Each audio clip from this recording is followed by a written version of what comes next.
doing cooking for Padri, you know. So, Tani worked for both of us, for Padri and for my mother. And she'd been there a very long time. Her husband used to be the watchman of Hyderabad in the night watchman. So he did that for a while as well. Each one had all their duties cut out, you know. So Tani used to get on well with Tukia. Tukia would allow her to come in and do the cleaning and everything. Then he would turn around and I used to, you see, at that time, I was waiting for my husband's mother to give permission for my husband to marry me. He was my boyfriend at the time, you know. And we had fallen in love. I was a nurse, he was a doctor, and we had fallen in love. But his family didn't want me to marry him because I was not a Punjabi. I was a Parsi, and they thought Parsi means I'm a Muslim. And they, you know, the Hindus and Muslims, there's always this going on battle between them. And for 5 years, she didn't give her permission. My husband said, look, if you don't give me permission to marry her, I'll respect your wishes, but I'm not marrying anybody, he told my mother-in-law. And so she dragged it on. Every time she would show him girls, you know, lots of girls, lady doctors and all. Another thing is, among them, to be a nurse means you're low. You're not high class if you're a nurse. I became a nurse because Baba wanted me and my sister to become nurses. And whatever Baba asked us to do, we would do, willingly, you know. Though I was really, I used to get too emotionally involved with my patients, which was not a good thing for me to do in those days. But especially in the children's ward, because they used to come with 3rd-degree burns, little babies and children, and I couldn't bear that. And I had a breakdown, unfortunately. I couldn't attend to them or couldn't attend to my duties. And so I was medically discharged on grounds that I was emotionally involved with my patients and had to come back. And that's how I came to stay with Mum during the new life. Couple of years I stayed there. But then it was lovely to be in the company of Mohammed and, you know, Tukia and Babaji. Now Tukia would tell Tani, I used to tell Tukia, no Tukia, I want to marry Dave, but you know, his mother is not allowing me to get married, and you know, already nearly 4 years have passed. And I said, don't worry, he told me. It will happen, don't worry, he said like that. And he said to me, you know, you'll get married, he told me in Marathi, Paushacha din, that is during the monsoons, you will marry him in the monsoons. These are his words. So I said, okay, if you say so, fine. And then he called Tani and says, you know, Tani, I'm going to get married to Dillubai. And we are going to have a son. Will you wash his nappies? He was telling Tani, will you wash his nappies? She said, yes, definitely I'll wash his nappies. Yes, I'm going to get married to Hilubai. And Tani was laughing because he was saying, now something new he's come out with. But I suppose that was his way of saying that I'm going to get married and I'm going to have a son. But he said it as if he was going to marry me. Anyway. And, but very sweet. He was always very gentle and very sweet with me. Till the day when I went to Babaji's. You know, Naju and I went to Babaji's. Then, Naju and I the next day went to visit him. And he said, go away, both of you, go away. Now Babaji is yours. You know, they had this jealousy between them. Not Babaji, he never said a word. He would just sit there like a king, not saying a word all day. And Tukia said, now, Ata tuja Babaji. Ata tuja Babaji, you know, in Marathi. Now Babaji is yours. You go and sit with him. So I said, look, Tukya, don't be angry with me. He had a very big ulcer in his leg. When we were passing by, he called us and we had to attend to his leg. What ulcer? I said, he had an ulcer in his leg, you know. And I had to call Donkin to look at his leg. And of course there was nothing there at the time, but when he called us, it was there. So then he just looked at both of us and said, okay, come and sit down. Then I was allowed inside. Oh, but he was so sweet. And eventually I had to go to Bombay because my mother-in-law agreed that we should get married, and then they arranged for a date which was on the 6th of June. So I had to go to Bombay to get my clothes and my bridal clothes, etc. ready. And I said goodbye. I had to say goodbye to Tukya and also to Babaji. But I was really very tearful when I said goodbye to Tukya. I said, Tukya, I won't see you. I don't know if I'll ever see you again. I'll try and come and visit whenever I can. I didn't know I was coming to England, did I, in those days?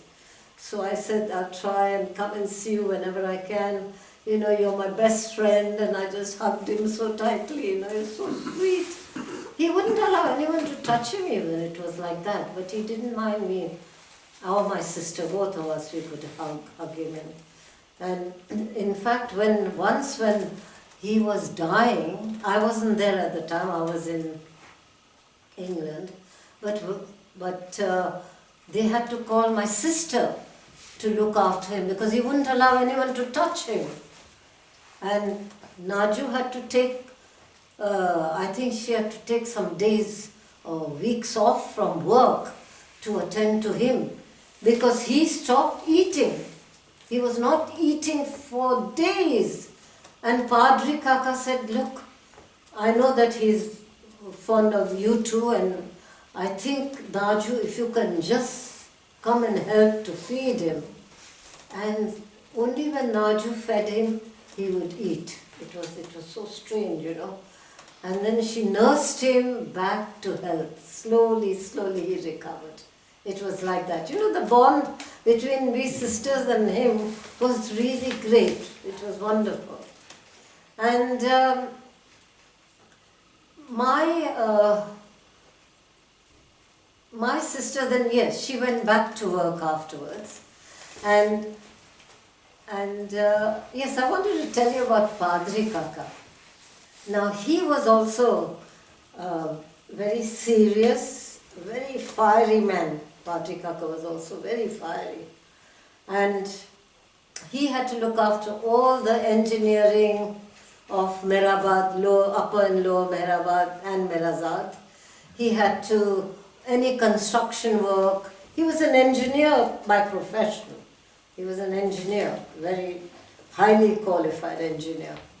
And he was the one who used to pump the water which went to everybody, Even when we lived in our little cottage, we used to get water, it was a barrel drawn by bullock cart. And that barrel used to come once a week, and we'd fill up our little containers, which we had a few barrels, and that's how we used to get the water. The bullock cart would come and then they would empty the water.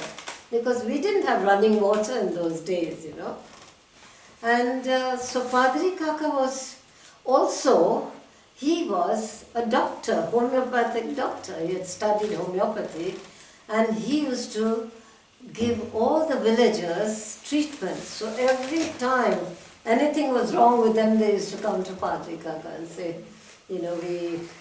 this is happening or that is, and he would treat them with all his pills. And he did that for I think as long as he lived, he treated everybody. And he was also the judge of the village. Whenever there was a battle going on between two people or any sort of quarrels, they would run to him and say that, Padri Kaka, this has happened and he's done this with my land or whatever. property, and he would sort their problems out. He was the judge as well. Plus, he was a very fiery man. Once a woman came running to him and she was crying, and she said that her husband used to beat her up very badly all the time. And she, he sort of saw all the bruises. He used to treat her as well. And then the husband came one day to him to get some treatment, and Padre said, "Come here." He was a very fiery man. And he just grabbed him and he hit him. So many. And I saw that and I started to cry because I couldn't bear to see anyone hitting anyone. I didn't know why he's hitting this young man. And then he said, and then that chap, forgive me, I'll never do it again, I won't do it again. He says, "Yes, you beat your wife to pulp, black and blue, I had to treat her. Is this how you do it?" And he was so angry. Even Baba was very much against anyone raising a hand to a woman, ever, their wives. And Padre just let go, he was so angry. And anyway, when the man departed, I was still sobbing. He looked at me and said, "Please, please," I kept saying, "Don't do it, don't do it." He says, Hillu, what's the matter? Why are you crying? I said, "You beat him up so badly and I can't bear to see that." So he just took me and put me on his shoulder and gave me a few whacks.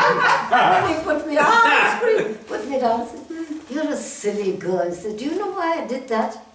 Because he used to beat his wife up. I wanted him to see what it is like to be beaten, to feel that pain, He had a good way of solving the whole thing. But he was adorable. He was fiery. People were frightened of him, but he was like a little lamb as well. I could see the way he would be with us. He would, both Naju and me, very gentle, very kind. Also, he loved cats, and I used to watch him with the cats. And he was so gentle with those little cats, patting them and treating them if they were ill or they were his little babies. And extremely gentle. I saw that very soft side of him as well, which other people had not seen. They all thought he was just that, he was the lion of Hyderabad. Padre was known as the lion. And in the village, everybody was frightened of him. It was like that. And so time passed and I had to go, so I went to Turkey and wished goodbye. And when my train in Turkey, Mohammed never came in front of Hyderabad Hall. He always was at the back, always digging in the ground and whatever work he was doing. Never ever came in the front. So when my train passed by, I saw Padre was there and my mum was there and all the other people whom I knew were living there. They were there, they'd all come to wave, and there I saw my little Tukia with a handkerchief in his hand, waving. And it seems Padre was shocked that this man has never ever come in the front and he's come to say goodbye to his friend, It was sad. But I was very close to him. I always was. And every time I came from England, I would always go and visit him, sit in his room and, sit by his feet. Both my sister and I, we were very, very close till the end. We were always close. And he would embrace me as well. He was so loving. So I think I was very lucky to have had all these beautiful people in my life. And next was that before I left for England, I was pregnant and I heard Baba was coming to Arnavaz's house. So... Was that be in Bombay? That was in Bombay, sorry, yes, that was in Bombay. Because I lived there, when I got married, I lived in the quarters, the doctor's quarters there with Dave, and then I moved from there to another flat which I rented in Dadar. And I was pregnant. I think I must have been about 7 months pregnant when I heard Baba is coming to Bombay, and I was so delighted because I said, oh my God, I'm going to see him after quite a while, you know. I hadn't seen him since after his new life. He'd gone, I'd not seen him. And I was dying to see him. And I went there to Adnawaz's house to visit him, and he was so loving with me. I can just see those beautiful, warm, loving, kind eyes, you know, and that glorious countenance. He was so beautiful. I can't ever explain or tell you in words the beauty of Baba. You had to see it to believe it. You know, he was so beautiful. And I was so enchanted by his looks. We all were, you know, it's like when you see something fabulous, you just go, you know, it's like that. I used to go, every time I looked at him, I could not believe what I saw. It was so beautiful. And there was always an aura about him. Beautiful aura. I always saw that aura about him. Shining light. He was shining light. His face was like the sun. You couldn't look into his eyes. I couldn't, I know, because you know, I can't explain why, but every time I tried to gaze into his eyes, he could go right through to my soul. You know, it was like that. You couldn't hide a thing from him. And I would turn away immediately because if I might have been naughty or whatever, you know, and I used to turn my eyes away. But he was so beautiful. I just can't tell you how beautiful he was. I wish I could explain. Unfathomable, those eyes, you know. And I remember in Hyderabad, oh God, when I was with him in Hyderabad, from my school I came there because I had chickenpox, I had smallpox, and I was very ill. Of course I recovered, but then I was very ugly, you know, I had all those marks all over my face, my body. Then Baba had come to Hyderabad at that time and I was in quarantine. And when the quarantine period finished, Baba told Vishnu Master, who was one of very close disciples, he told Vishnu Master that, look, go and fetch Hillu, she's now finished quarantine, I want her to come and stay with us. And all the ladies were there, you know, in the beautiful bungalow. I think it was one of the palaces or one of the kings there or something. It was such a beautiful bungalow. I think Dawn had found, because Dawn had to go around looking for places for Baba to see, to live in, and I think Dawn had found this bungalow and it took your breath away. It was so beautiful. And beautiful garden. And I love gardens, I love flowers, and I love nature. And it had a swimming pool. And that was fantastic.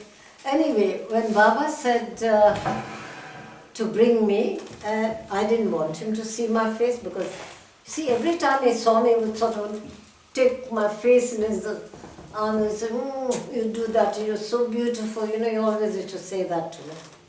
I think maybe he wanted to teach me a lesson to say that beauty is only skin deep. I can take it away in 1 minute, you know. Don't get too cocky about it or proud. I think that was a lesson I had to learn. Anyway, I was crying away and Kitty went to Baba and said, you know, Hillu's crying, she's always crying. Baba said, crying for what? She says, I don't know, but she's always, because Baba said she's always laughing, you know, because I was always laughing. And Kitty said, no, ever since she's come from a quarantine, she does nothing but cry and she sobs into her hand. She doesn't want to talk to her, she doesn't want anybody to see her. That's not like her. So he called out for me and he said, go and bring her. So I went there. I just went like this. I didn't want him to see my, what are you doing hiding your face? I said, look how ugly I am now. I said, you always said, you're beautiful now, look how ugly I am. So is that all you're worried about? I said, yes. Because naturally, girl being vain, young girl. I was, I think, about 12 at that time. And I said, oh my God. He says, is that? And then he called Rano. Rano, bring the first aid kit, he said. So Rano brought the first aid kit. And he took out calamine lotion and he said, there, you apply this morning and night. And don't worry, everything will be well. And then he put his hands on my face like that, cupped his hands in my face. And he said, go, you can go. You won't believe it. Every day they started fading, all those marks. Smallpox marks never fade. You have to have plastic surgery for it. But they faded within a week, they're gone. And I was normal again. It was a lesson for me, I think, not to be vain. And I've learned a very big lesson then, And we had some, I have talked about ghosts and all that in my last talk, didn't I? So that was in Hyderabad. We had a wonderful time there as well. And anyway, then talking about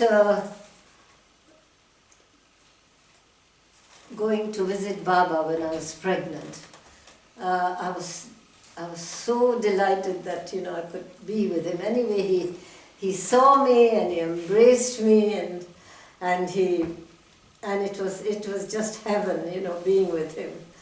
And then we went to the train station because Baba was going away by train, and before he went into the train, he took my face again and he said, don't worry, ghabratina, he did ghabratina, my eyes are with you, for my pregnancy, don't, because if you have any problem, I'm there, I'm looking after you, don't be afraid. And you won't believe it, he got onto the train and he held the rod with one hand, and till the train moved out of sight, his eyes were on me saying, my eyes on you.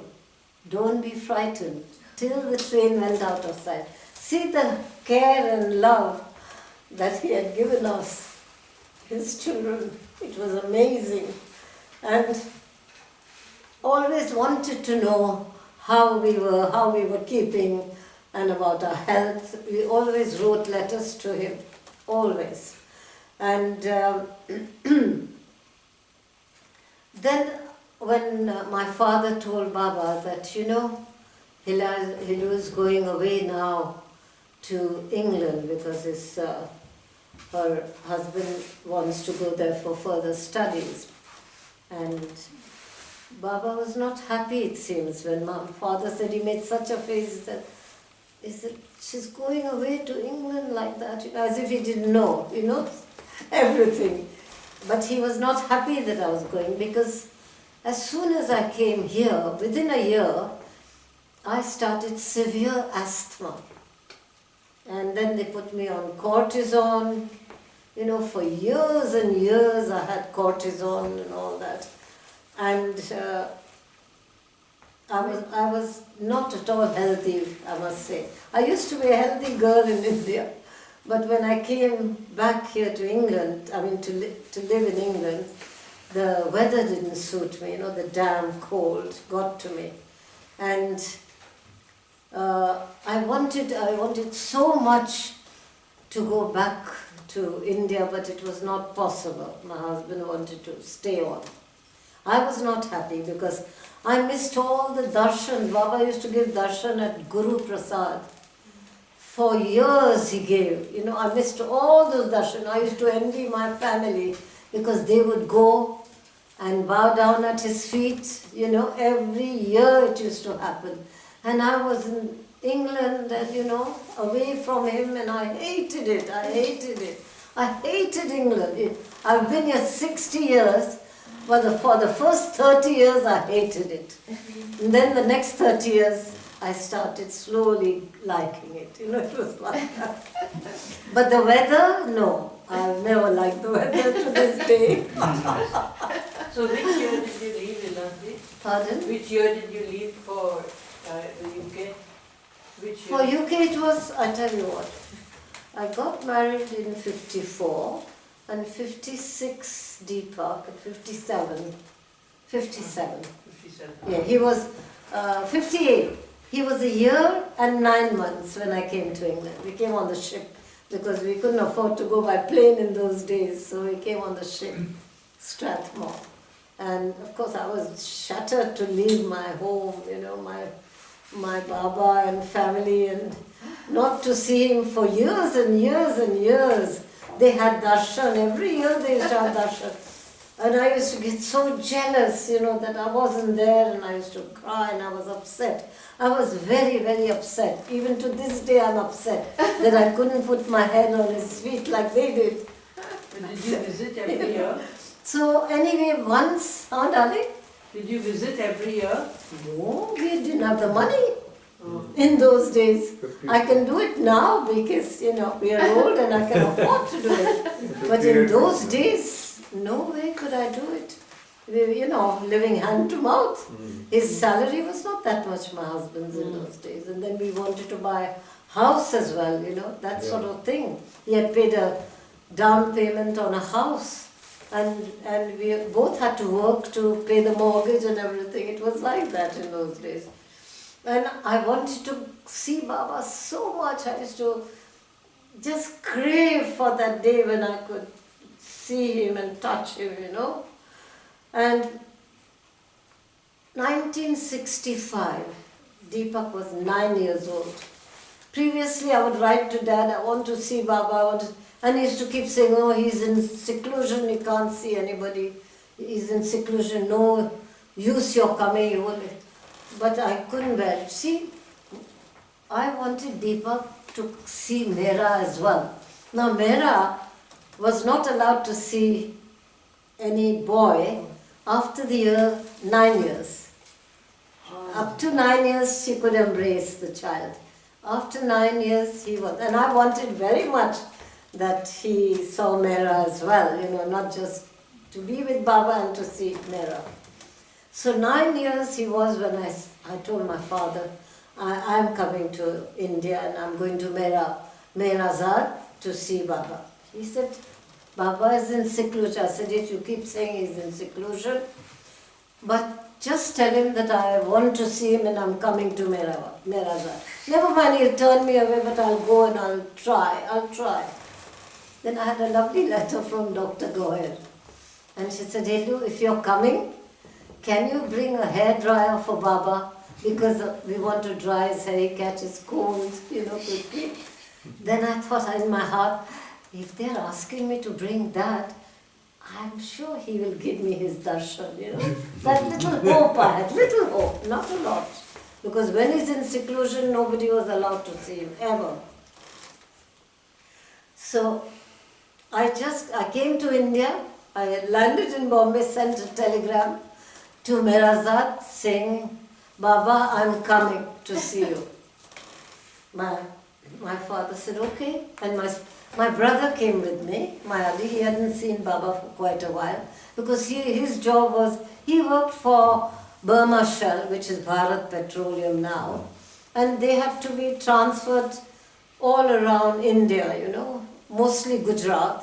So there were many times he missed the darshans. He used to miss. My mother and my sister didn't miss any darshan, but my brother and I did. My brother, even then my brother, Baba had told my brother, even if he's in seclusion, it doesn't matter. If he came down, he can come and visit. He was allowed that, my brother, which was amazing, isn't it? What was his name? Adi Kotwal. Adi Kotwal. My brother Adi. And Baba loved Adi very much, and Adi used to make him laugh because he was very jovial and he had to collect all the jokes. And when he came from school, he would tell all the jokes to Baba, and Baba would be laughing, so much. Once Mani said, there was always a curtain, because when he had a function, if somebody was singing, like Akhtari Bai used to come to sing and all that, there would be a curtain on Upper Hyderabad. So the men were on one side and the women on another side. And Mani heard lots of laughter going on, and Baba was there at that time. He had not come to the women section. So she was allowed to look. So she peeped and she said, my God, Adi was making everyone roll with laughter, and Baba was pink with laughter. Because he always had to collect all the jokes and tell him. We children, we had to collect all the songs and sing to him. Every time when Baba came and he would say, get up, sing. So we had to. So we always had a load of songs ready to sing to him. In those days we used to sing beautifully. Now of course it's gone. No. But it was lovely then.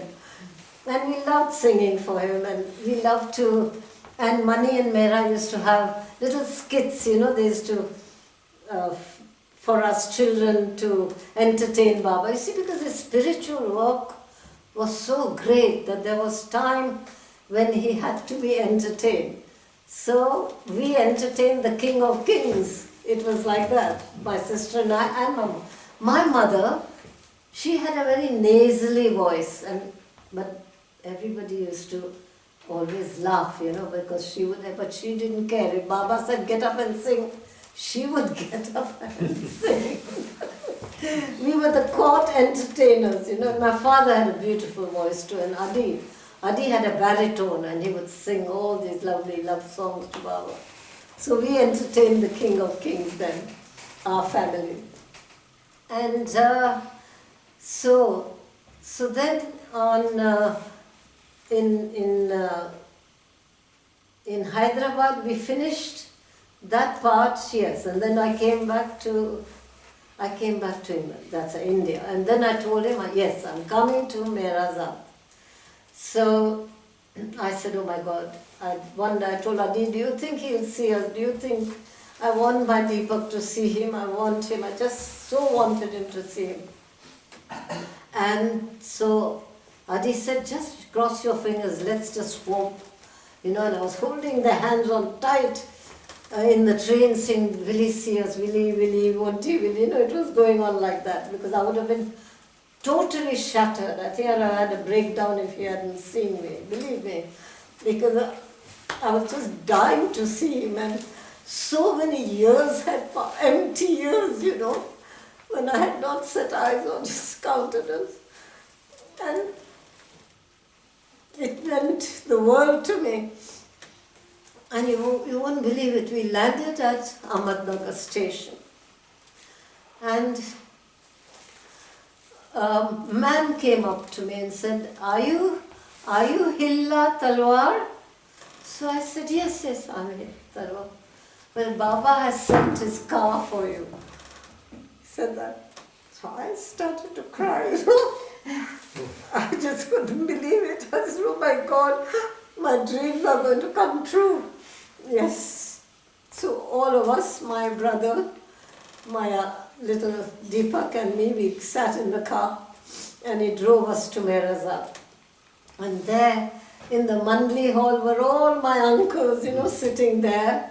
They hadn't seen me for years, so everybody was embracing me and loving me, and they couldn't believe that I had a son now, because they'd seen me always. I was the youngest girl child in the ashram, you see. And then they embraced Deepak, because first time they met him also. And we sat down on the carpet, all of us were sitting on the carpet, and I was just waiting. Then suddenly Dr. Gaur came and said, did you bring the hair dryer? And I said, yes, here it is. Here it is, and I gave it to her.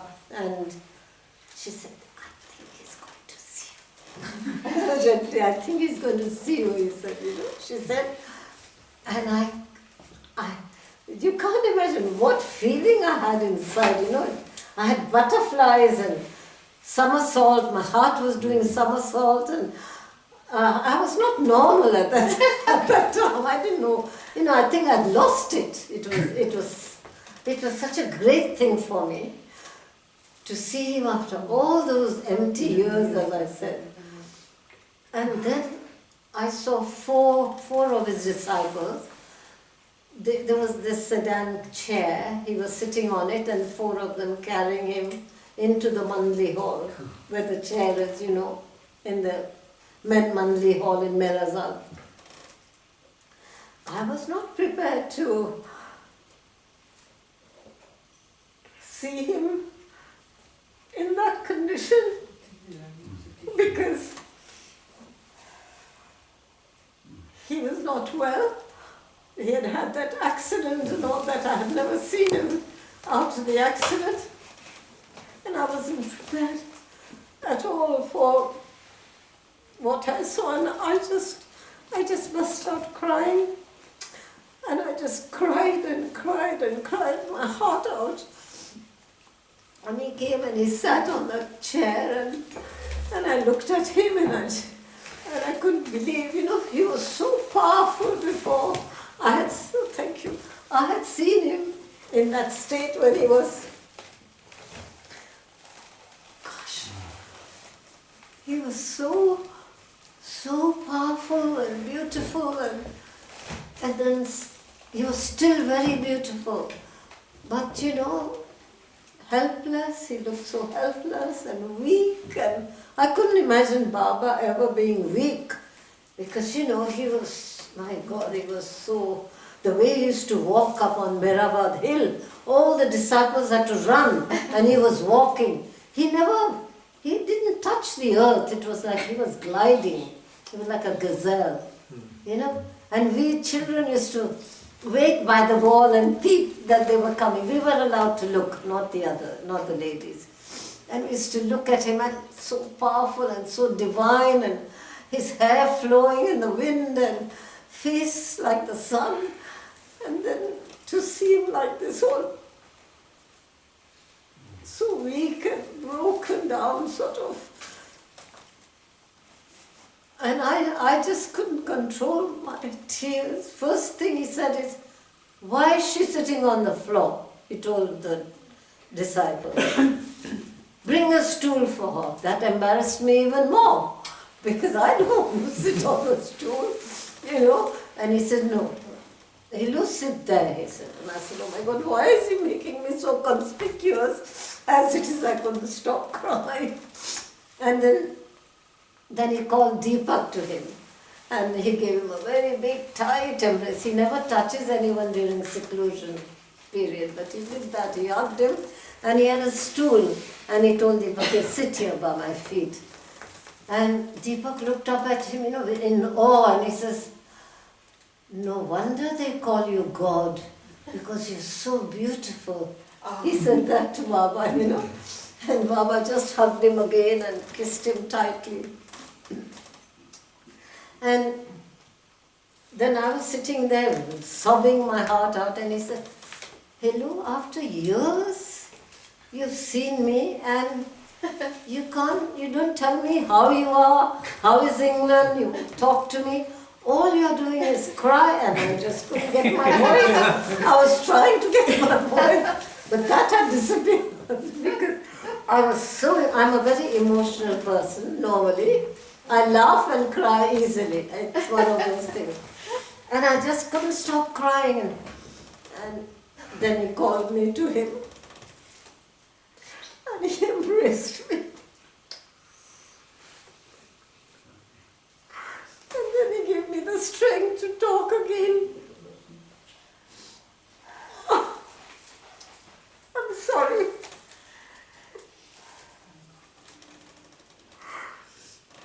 And then he said, "Okay, sit down," and he was patting Deepak's head all the time, and then he told the Mandli, he said, "He is an old soul of mine," he said. Now look at him, he doesn't come to the center, does he? He breaks my heart when he doesn't, but never mind. He believes that Baba is someone special. But the concept of God, Deepak hasn't got that concept about God. Any God, it's like that. But I know he does love him. And when I say my prayers, many times I'll tell, come on, stand here and say prayers to Baba. He will stand there and, I'll say my prayers. But I do feel very sad that he's met Baba. Baba says he's one of his old souls which he knew. And yet he doesn't have that urge or the inclination to join me here. But never mind, that's up to him. Maybe he believes in a different way. It's like my husband. I always thought that he doesn't believe in Baba. But when I wasn't there, I have a little shrine where I have Baba and I have a candle which glows all the time. But when I wasn't looking, I used to see him bow down there. When I'm not looking, so he was a silent believer. And when he died, I kept shouting in his ear. He called me, you see, called out to me when he was dying. And I knew he was dying. And they had changed my name from Hillu to Kamal when I got married because my mother-in-law wanted a Hindu name. So he said, Kamal, Kamal, he said. And I knew that was the end. I said, don't say Kamal. Say Baba, Mehr Baba, Mehr Baba. In his ear, Mehr Baba, Mehr Baba. And then I saw his lips say, and then he died. So in the end, he was a silent lover. He was a silent lover of Baba, it was like that. And I was so happy that those lips moved. No sound, but I could see his lips move like that. And maybe Deepak is similar, I don't know. I just don't know anything anymore. Anyway, after that Baba said, go and I want to talk to Adi. He wanted to have, Adi had some problems, so he wanted to be, we always, when we had problems, intimate problems, we would tell everything to Baba. But then, yes, when he said that, you're not talking to it, tell me, how is your life, how is everything? I said to Baba, Baba, I've had a very, very difficult time. Because you see, I was not accepted by my in-laws. And they came to live with me here in England. And I had them about 5 years with me. And that nearly killed me, it was hard because I loved my mother-in-law. She was a very dear, very religious, very sweet lady. But I had problems with the sister-in-law and the brother-in-law who was with me. Anyway, so I told Baba, Baba, I have had very difficult times with them. And Baba told me, he says, don't worry, Hillu. Everything will turn the opposite. Don't worry, And then I told him about, about Deepak not studying. He never wanted to study. I always said, my husband too used to say, he's going to be a dustman when he grows up. He doesn't want to study. He was very intelligent, but didn't know. He all the time wanted to play. He was a very playful, mischievous child. Very mischievous. And I was mischievous as a child too, so probably those genes, he had those genes, I can't blame him. And then I told Baba about it. I said, Baba, please see that he does some studies and he eats. He's always eating chocolates and sweets. And he was a big boy. Even at that age of 9, he was huge. And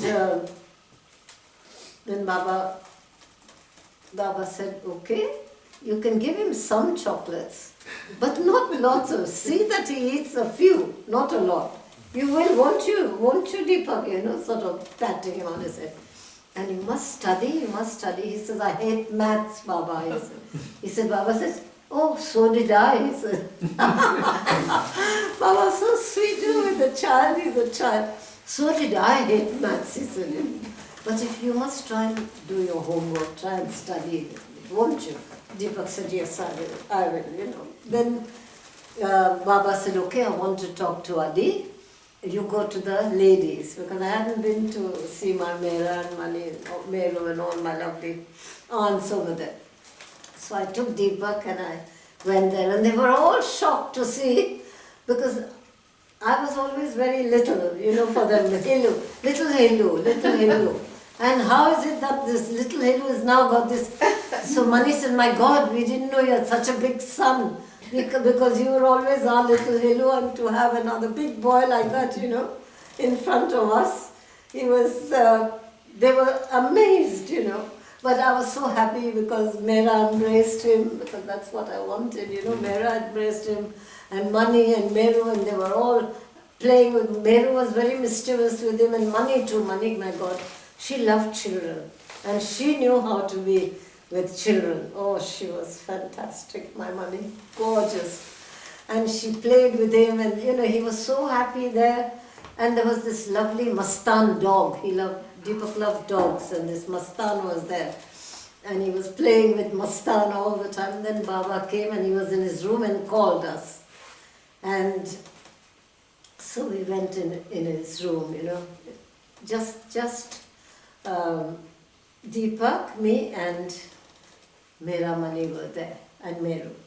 And he was really so sweet with Deepak, I can't tell you. He kept on embracing him all the time and kissing him.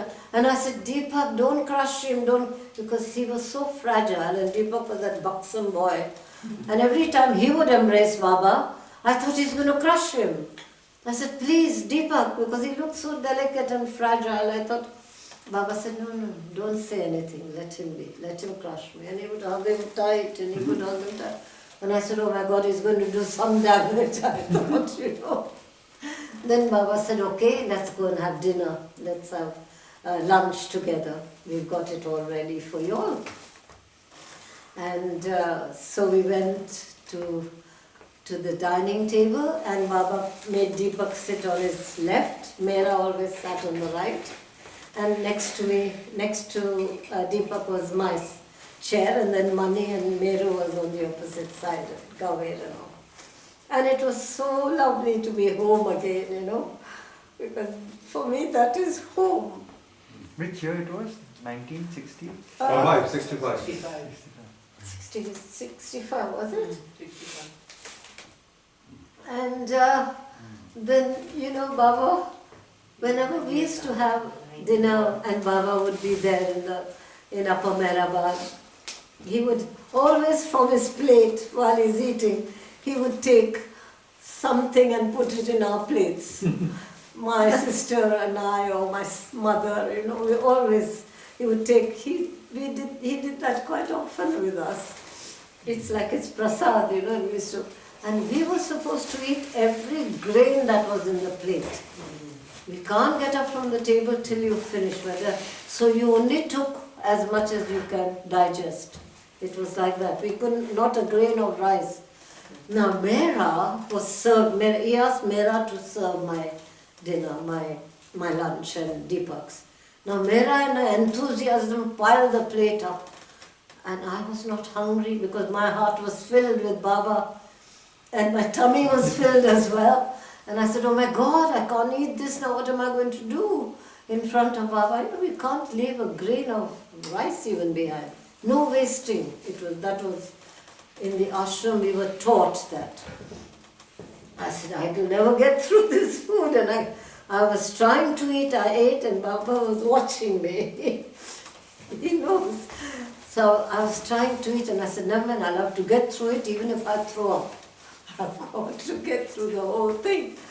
And Baba, I tell you, he was so kind, and he said, Hilla, don't worry if you can't finish it, leave it, he said. He knew that I couldn't. He's all knowing, of course, but so sweet. Of course, Deepak licked his plate clean because I think he might have had second helpings as well. And then that's the time when Baba said to them, he says, she loves me very much, he told her all. And I said, Baba, just one thing I want to ask you. Please, can you make me hard? Because I'm a softie. Can you make me hard, Baba? Because, people walk all over me.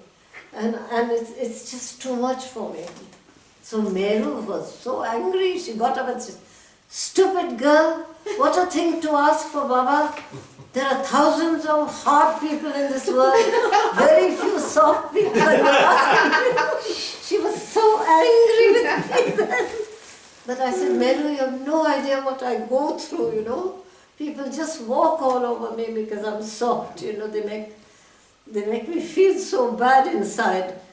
And Baba said, "No, don't ever change. You'll never change," he said.